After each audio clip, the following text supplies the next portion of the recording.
Ma una cosa, come siamo combinati oggi? I ragazzi già sono andati ai pollai. Certo, qua tutto sta andando molto bene, molto bene. I ragazzi dalle 7 sono già andati nel pollaio, come ogni giorno.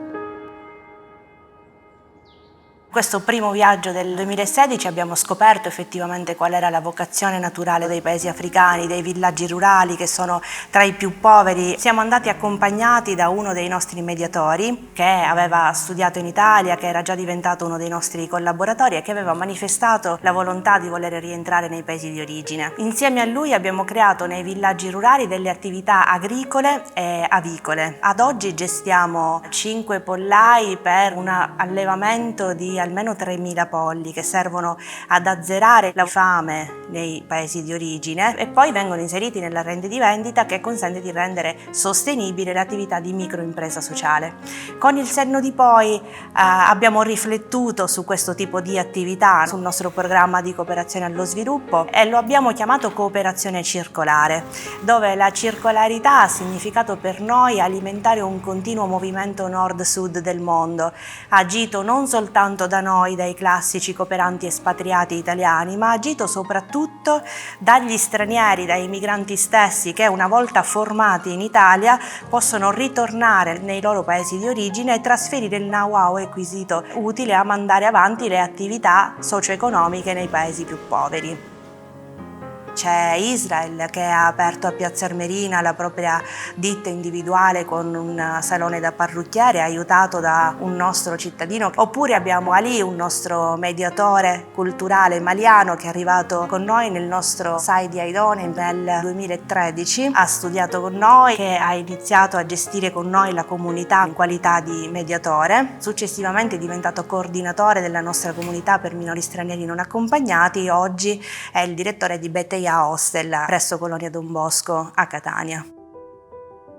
Oggi faccio il direttore di BTA Hostel. Questo nome BTA in lingua mandinga può significare bello e buono. Abbiamo dato questo nome anche all'ostello perché BTA Hostel rappresenta un luogo multiculturale. Cerchiamo di dare ospitalità perché è una cosa che noi abbiamo ricevuto quando siamo arrivati qui. La parte umana del nostro staff è il nostro punto forte. Chi viene qui torna perché si trova in famiglia.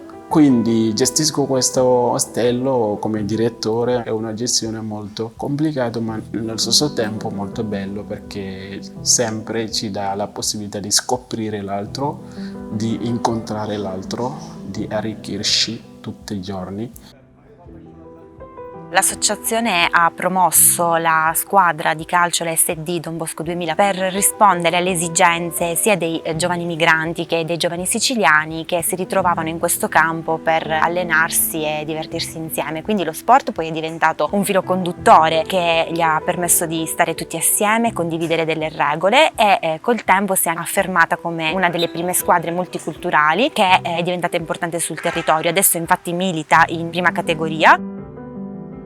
Quest'anno Don Bosco 2000 compie 25 anni. Nasce con una mission salesiana molto forte. Successivamente nel 2011 l'associazione ha iniziato l'attività di accoglienza e integrazione. Ad oggi gestiamo 15 centri di accoglienza in Sicilia e copriamo sostanzialmente tutte le tipologie di accoglienza. Accanto a questo sono nate delle attività di impresa sociale in luoghi simbolo come per esempio nei beni confiscati alla mafia. Alcune delle misure più proficue sono state quelle regionali nell'ambito del contrasto al caporalato e al grave sfruttamento lavorativo.